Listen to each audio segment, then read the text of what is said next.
ডাক্তারের যা জীবন।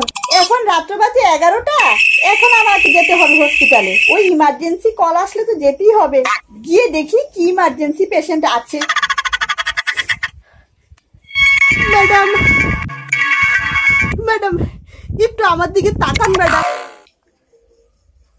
দাঁড়ান দাঁড়ান দাঁড়ান, আপনার একটু অপেক্ষা করুন। আমি পেশেন্টটাকে আগে দেখে নেই, তারপর আপনার চিকিৎসাটা করুন। আমি দাঁত ব্যথায় মরে যাচ্ছি ম্যাডাম, প্লিজ আমার ট্রিটমেন্টটা আগে করুন। আর একটু ওয়েট করুন। হ্যাঁ হ্যাঁ, দেখুন তো ডাক্তারবাবু, কি সত্যি দাঁত ব্যথা আছে কিনা দেখুন তো, না অভিনয় করে ভাব ধরছে। হ্যাঁ এখন বসুন। হ্যাঁ বলুন, কি কি সমস্যা কি বলুন। আমি আপনাকে চেক করে দেখছি দাঁতটা কি রকম পজিশনে আছে।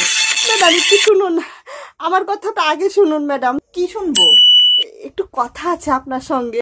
না না না, হ্যাঁ ঠিক আছে, আপনি আমাকে বলতে পারেন আপনার কি সমস্যা। হ্যাঁ বলুন। আমি না আসলে একজন চোর।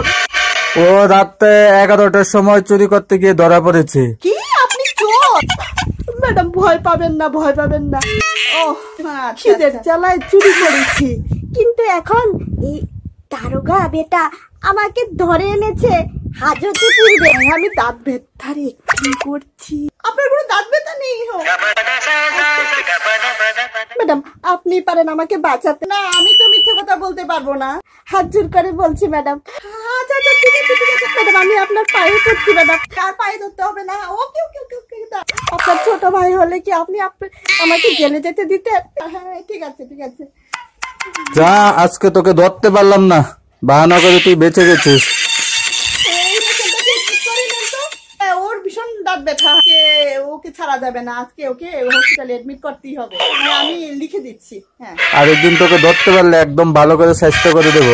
এরকম চোর পেশেন্ট এসে পড়লে যা অবস্থা, চোরের কত